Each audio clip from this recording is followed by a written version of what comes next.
what happens is I'm making the design, then I would break up the design as per the grid.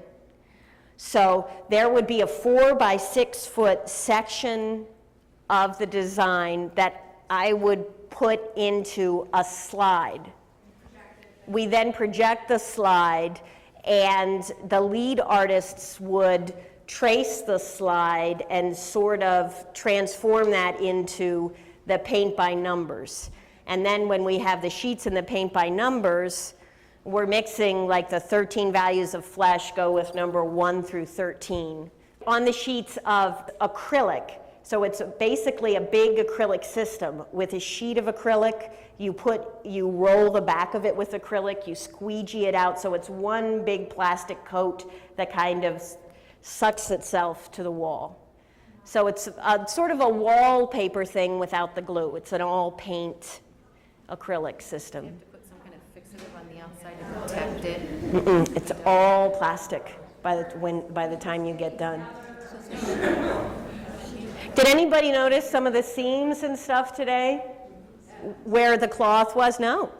Because to me, they're glaring. I go like, but they're going to go away or lessen a lot as we put the clear coat on. Yeah, the whole cloth. First, when I mention the cloth process, I need to mention an artist named Kent Twitchell, who developed painting on cloth for exterior murals. And he had a very scientific, as most of us do, way of discovering this, in that he had a sketch for a mural and it got stuck to his car because it had fallen in his Nova gel, a medium, and he went to take the car to get detailed. It's this metal and they couldn't get it off.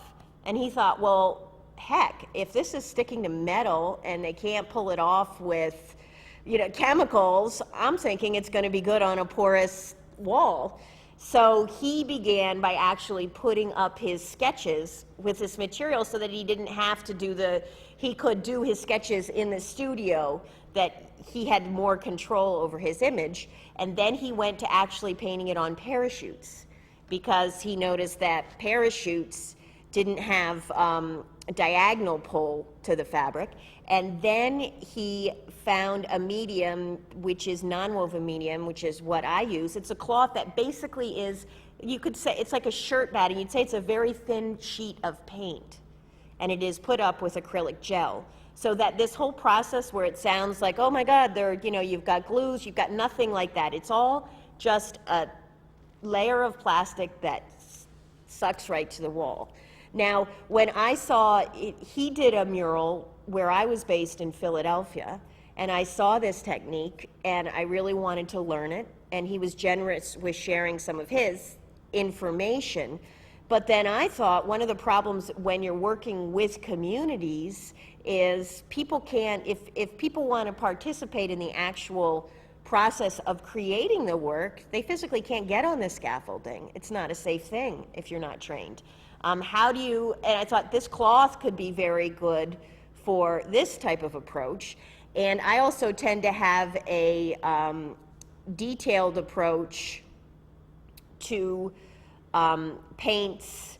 Like if you have, let's say you have a red shirt, there could be 12 shades of red in that shirt, and I mix them up before I go up, and I have that type. So I thought, well, let's adapt this, and we'll take what we do on the computer, dividing things up into areas of color and value, and assign to create a sort of paint by number system that anybody could paint, and it would also achieve an effect that people would expect, like a photographic effect, I guess you would say.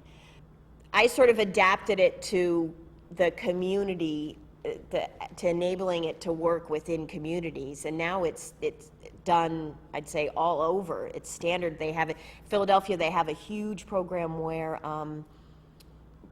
people in prison actually paint murals, and then they are put, which I think is a cool thing. They're they're speaking to the outside.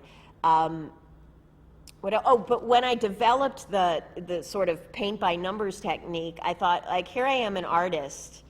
Like, I'm a professional artist, and I'm encouraging people to paint by numbers. Like, is there something wrong with that? Couldn't I do a better job?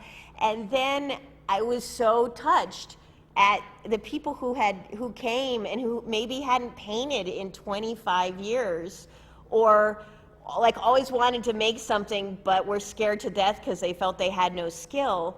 It was a meaningful experience for people to be a part of making something together, and it was a way that they could get in it. So it sort of sold me over as we were all working together. And I've had experiences with people painting the cloth, like this one crankiest little 12-year-old in the world. His mother didn't know what to do with him, but he would come paint cloth with us every day, and then he would take cloth home and bring it back. You never know who you're going to reach through participation and working together.